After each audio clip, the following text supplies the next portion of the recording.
Good morning. Good morning. উনি যেরকম বলেন আমি ওনার একসাথে গেছিলাম না, আমার কাছে 1 বছর আছে। তা 1 বছর হওয়ার পর আমি এখান থেকে যা যা অ্যাচিভ করেছি, ফ্রি বাজার সবই অ্যাচিভ করেছি, তার সঙ্গে আমার ট্রিপটা আমি অ্যাচিভ করলাম।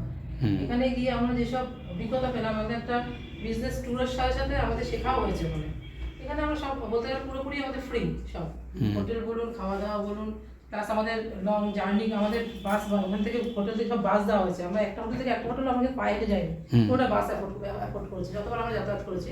প্লাস আমাদের পুরো মানালি, যেমন মানালি যেসব সাইট সিনগুলো আছে ওগুলো দেখানো, প্লাস খাওয়া দাওয়া, আমাদের ফাংশন ভালো আমাদের বেশ। এই জন্য বলছি যে মুদিখাটা হচ্ছে এমন একটা জায়গা, বিশেষ করে হাউস ওয়াইফদের জন্য এত সেফটি জায়গা, যে এখানে বসে আপনারা যদি শুধু মাসের বাজারটাও করেন তাও আপনাদের পক্ষে ভালো।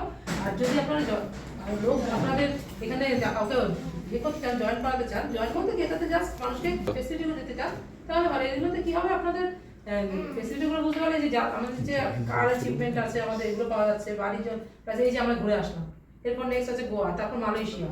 তা এইগুলো অ্যাচিভ করতে গেলে আমাদের একটু পরিশ্রম করতে হবে, প্লাস যাতে জিনিসটা ভালো সুষ্ঠুভাবে চলে তার জন্য আমাদের আগ্রহ করে কাজটাও করতে হবে। এই জন্য আমি চাইবো যে প্রত্যেকেই যারা যারা ইন্টারেস্টেড আছেন তারা যেন এইটা ইয়েতে সংস্থাতে যোগদান করেন, প্লাস নিজেদেরও ভালো লাগবে। প্লাস টাইমটা আপনাদেরকে একটা মানুষ কতদিন মেয়ে ছেলে ঘরে বসে বসে রান্না বান্না ভালো লাগে কি, নিজেদেরই আনন্দ লাগবে তখন এই কাজটা। আমরাও তো হাউস ওয়াইফ ছিলাম, কিন্তু এখন আমাদের অফিস যেতে না পারলে বা মিটিং আসতে না পারলে আমাদের নিজেদেরই ভালো লাগে না। এই যে এতবার একটা আনন্দ পেলাম ঘুরে আসার, প্রায় আমরা 450 থেকে 500 লোক গেছি একসাথে। কি যে আনন্দ হয়েছে আমাদের, যারা গেছে তারা বুঝতে পেরেছে। মানে খুব সুন্দর, মানে ওখানে মানে আমরা দেখুন পয়সা দিয়ে অনেকেই পারে ঘুরতে, কিন্তু বিনা পয়সা অ্যাচিভ করা, এটা আমাদের বিনা পয়সা ট্যুর নিয়ে গেছে না, এটা আমাদের একটা বড় পাওনা। মানে আমরা কেউ না, ধরুন কেউ যাদের অনেক পয়সা তার নিচে উনি অনেক পয়সা দেয়, কিন্তু আমরা নিয়েছি 100 টাকা দিয়ে হেল্প করি, সেটা আমাদের কাছে অনেক বড়, প্লাস নিজেদের মনে একটা স্যাটিসফাই না। তারপরে সবথেকে বড় কথা যে টাকা অনেকেরই আছে, তারা ঘুরতেই পারে, কিন্তু নিজের টাকা এবং ব্যাংক ব্যালেন্স খরচা করে ঘুরতে হবে।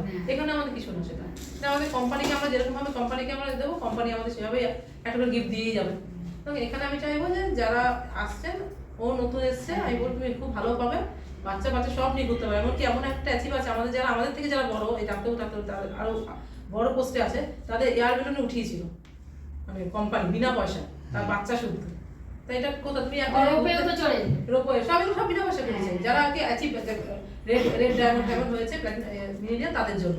হয়তো নেক্সট বার আমরাও যাবো করতে করতে আস্তে আস্তে। ওই জন্য তুমি ঘুরতে যেতে পারবে, তোমাকে পয়সা খরচা করে যেতে হবে এই জিনিসগুলো করতে গেলে, রাইড করতে গেলে। কিন্তু এগুলো আমাদের কোম্পানি পুরো নিজেদের ইয়েতে করেছে, খাওয়া দাওয়া, লাঞ্চ, ব্রেকফাস্ট, এমনকি আমরা চলে এসেছি আগে, তার ব্রেকফাস্টটাও কোম্পানি কুপন করে করে ট্রেনে পাঠিয়ে দিয়েছে প্রত্যেকের নামে।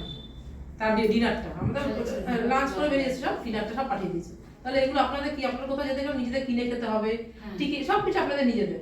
কিন্তু এত ভালো, হয়তো যাদের টাকা আছে হয়তো হতেই পারে 5 স্টার, কিন্তু তাও নিজেদের টাকা দিয়ে, বিনা পয়সা না। এটা আমাদের পুরোপুরি ফ্রি ভাবে একটা এনজয়মেন্ট। গালা পার্টি, নাচ গান সবই হয় নিজেদের পয়সায়। তো আপনারা বেড়াতে যেতে পারবেন সবকিছু, কিন্তু ওখানে গিয়ে স্টেজে অ্যাওয়ার্ড নিতে পারবেন, অ্যাওয়ার্ড নেওয়াটা প্লাস এত সম্মানটা, প্লাস আমাদের কি এমনকি আমরা যে গেছি, আমাদের যে মেইন বস, আমাদের যে রাজা সাহা, উনি প্রত্যেককে 450-500 লোককে একটা করে উইন্টার জ্যাকেট দিয়েছে। এত সুন্দর প্যাকেট, প্লাস আমরা যেসব হোটেলের ঘরে ছিলাম প্রতিটা ঘরে ফুলের বোকে দিয়ে সাজানো ছিল। মানে যখন ঢুকছি আমরা, আমাদের উত্তরে দিয়ে সম্মান দেওয়া হয়েছে একটা 5 স্টার 7 স্টার হোটেলে। তাহলে এগুলো কি আপনারা যে কোনো হোটেলে যেতেই পারেন, অনেকেই যেতে পারে, এর জন্য কি একটা হাততালি হতে পারে?